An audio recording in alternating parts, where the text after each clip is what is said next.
प्रणाम। मैं सार्थक रंजन, पप्पू यादव जी का पुत्र, और मैं नहीं चाहता था कि हमारी मुलाकात ऐसे हो, पर जैसे पापा कहते हैं कि समय और परिस्थिति के सामने किसी का बस नहीं चलता है, तो प्रणाम स्वीकार करिए मेरा। और मैं कल जो हुआ उसके बारे में बात करना चाह रहा हूँ। कल दो घटनाएं हुई, एक जो बिल्कुल नहीं होनी चाहिए थी और दूसरी के बारे में सोच के सुकून मिलता है। कल हम सब ने मिलके एक व्यक्ति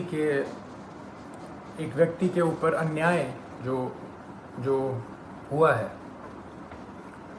हम सब ने मिलके ट्विटर पे हमने उस ट्रेंड को नंबर 1 कर दिया और काफ़ी घंटों तक रहा। मैंने भी ट्वीट किया घर पे अपने आराम से सोफे में बैठ के, उसे नंबर 1 ट्रेंड की दौड़ पे लगे रहे सोचा। पर वो कल हुआ और कल चला गया है, और अब जब जेल जाने की बारी आई है तो मेरे पिता अकेले हैं। कल 9 बजे से लेके आज सुबह 3 बजे तक वो सिर्फ एक मुजरिम की तरह ट्रीट हुए हैं, और मैं जानना चाहता हूँ कि उनका जुर्म है क्या। हॉस्पिटल्स की जो हालत है बिहार में, उसकी सच्चाई दिखाना जुर्म है, या दवाइयाँ नहीं हैं तो जिनको ज़रूरत है उनको दवाइयाँ पहुँचाना जुर्म है, लोगों को खाना देना जुर्म है, या जो काला बाजारी चल रही है दवाइयों की उसको पेश करना जुर्म है।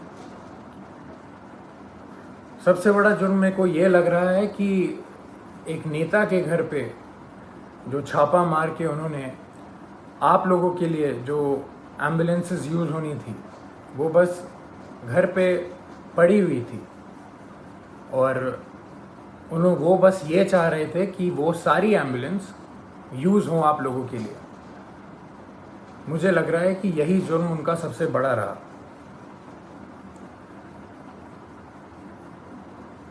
अपना परिवार छोड़ के उन्होंने बिहार के हर एक परिवार के लिए काम करना सही समझा। हर एक परिवार की एक भी पुकार अनसुनी ना जाए, उनका बस यही मकसद है। शुरुआत से मैं हर रोज़ बात करता था उनसे, कल के पहले तक हर रोज़, और बस एक ही चीज़ पूछता था मैं उनसे कि क्या आपकी तबीयत ठीक है, क्योंकि मैं भी घर पे बैठ के आराम से आप लोगों की तरह बस देखता था कि वो उनकी वीडियोस कि कभी वो कोविड वार्ड में जा रहे हैं, पेशेंट्स के बीच में जा रहे हैं, मुर्दा घर जा रहे हैं, या भीड़ के बीच में खाना दे रहे हैं, या कोई माँ उनसे गले लग के अपने बेटी या बेटे के लिए रो रही हैं। तो मुझे भी यही लगता था, या तो कभी किसी मुर्दा के साइड में खड़े हैं मुर्दा घर जाके, तो वो देख के मेरे को बस यही लगता था कि दूसरी बॉडी मेरे पिता की भी हो सकती है इस महामारी के कारण। और हमेशा जब भी मैं उनसे पूछता था कि पापा मास्क पहन रहे हैं या आप सैनिटाइज कर रहे हैं या कुछ ध्यान रख रहे हैं, तो वो कहते थे कि मुझे कुछ नहीं हो सकता, क्योंकि मेरे साथ पूरा बिहार है, उनका स्नेह है, उनकी दुआ है। और वो आज अकेले बीरपुर में पूरी रात नहीं सोए हैं और अकेले हैं, और जहां उन्हें रखा गया है वो बिल्डिंग किसी भी वक्त टूटने के दम पे है। और जब ऐसा व्यक्ति इतना काम करके, इतनी सच्चाई से काम करके अकेला पड़ जाए, तो बुरा लगने वाली बात है ये कि उन्होंने हर एक घर के लिए अपना घर छोड़ा है, अपने घर की जिम्मेदारियां छोड़ के आप सबके बीच रहने का संकल्प लिया, आप सबके लिए जीने के लिए संकल्प लिया। हमने कल बहुत साथ दिया उनका ट्विटर पे और इस पे नहीं, पर सिर्फ ट्विटर ही चीज़ नहीं रह गई है, सिर्फ नंबर 1 ट्रेंड होना ही नहीं रह गया है। जब ऐसा व्यक्ति अकेला पड़ जाए जो रात दिन सेवा करे लोगों की और लोगों के लिए ही जिए, अपना सब कुछ छोड़ के, अपना सब कुछ त्याग के।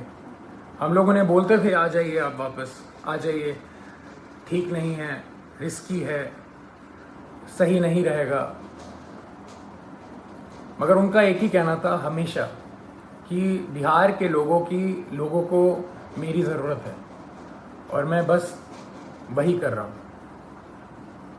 अपने बारे में, अपनी जान के बारे में बिल्कुल ना सोचते हुए वो बस आप लोगों के लिए काम रात दिन करते रहे। हॉस्पिटल में छापा मारना हो तो पप्पू यादव जाएंगे, खाना देना हो तो पप्पू यादव देंगे, दवाई देना हो तो पप्पू यादव देंगे, बेड चाहिए, ऑक्सीजन चाहिए, एम्बुलेंस चाहिए तो पप्पू यादव करेंगे। अभी हमारे बीच पप्पू यादव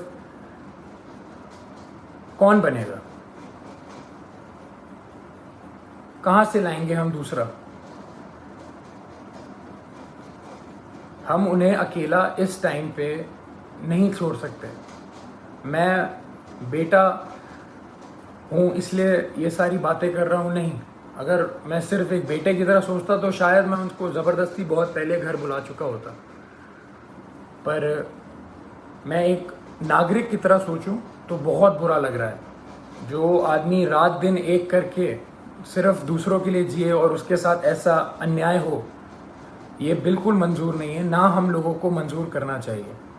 मैं पहली बार आया हूँ आप सबके सामने और ये बिल्कुल भी एक्सेप्ट करने वाली चीज़ नहीं है जो हुआ है मेरे पिता के साथ।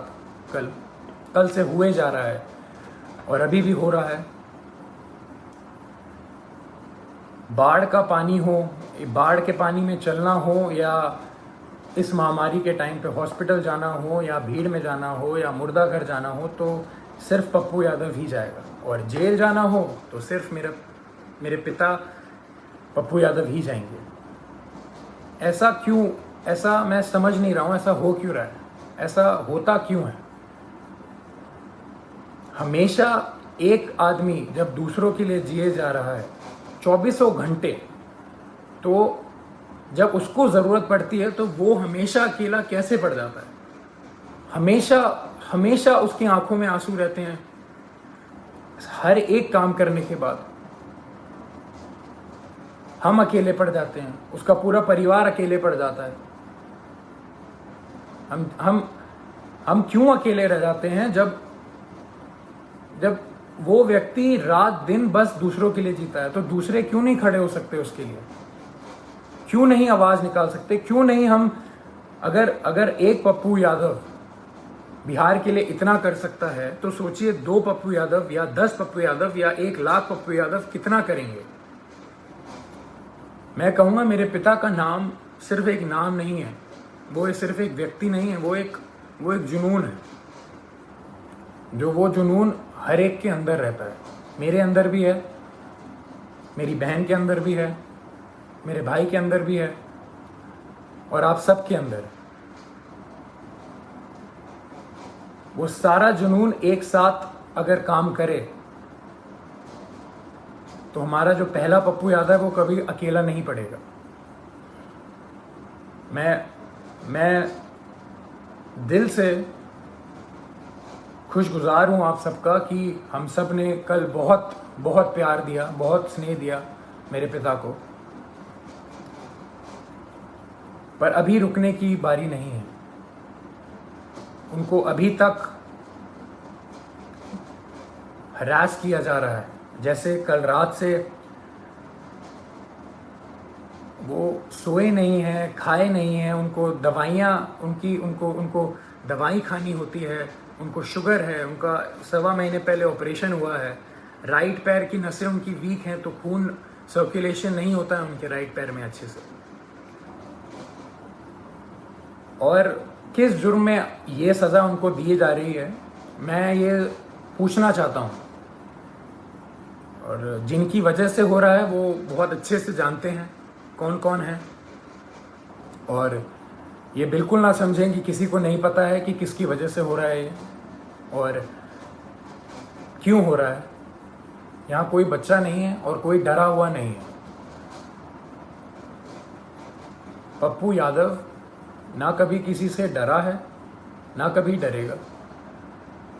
जब ये जुनून हर एक के अंदर है और हर एक बंदा, हर एक माँ, हर एक बेटी, हर एक भाई जब उसके पीछे खड़ा रहेगा और उसको पूरा विश्वास है कि हर एक बिहार का व्यक्ति उनके साथ है, वो कल साबित हुआ है।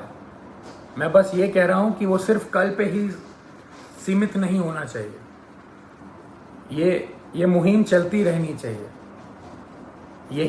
यही मेरे पिता का सबसे बड़ी जीत है। उनको पद से कोई लेना देना नहीं है। उनकी सबसे बड़ी जीत ही इसमें है कि उनके साथ सारे सच्चे लोग खड़े रहें, पूरा बिहार खड़े रहे, बिहार खुश रहे। उनकी सबसे बड़ी जीत यही है। तो जब हम सब में ये जुनून है तो हम सब मिलके इस मुहिम को, इस भ्रष्टाचार के खिलाफ जो हमने मुहिम छेड़ी है, जो ये भ्रष्टाचार मेरे पिता के खिलाफ हो रहा है, जिस जुर्म में जो कोई नहीं बता सकता, जो कोई बता ही नहीं सकता कि जुर्म है क्या। मैं चाहूँगा हम सब एक साथ मिलके इस भ्रष्टाचार के खिलाफ जो मुहिम मेरे पिता ने छेड़ी है, लाखों की कतार में हम एक सब मिलके इसके खिलाफ आवाज़ उठाएं और मेरे पिता को जो जीत हमेशा देखी है उन्होंने बिहार के लिए, वो रास्ता, वो राह, वो पथ पे हम सबको चलते रहना है। इसी में उनकी सबसे बड़ी खुशी और सबसे बड़ी जीत है।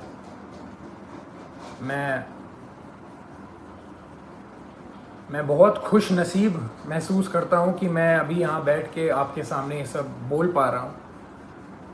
ये मेरे पिता का संघर्ष ही है जो इतना प्रेम उन्हें मिलता है, और उनके नाम की वजह से मैं यहाँ पे बैठा हूँ तो आप सबके बीच में मेरी आवाज़ जा पा रही है। उनके संघर्ष को हम सबको मिलके उसकी आग को उठा के ही रखना है, बुझने नहीं देना है।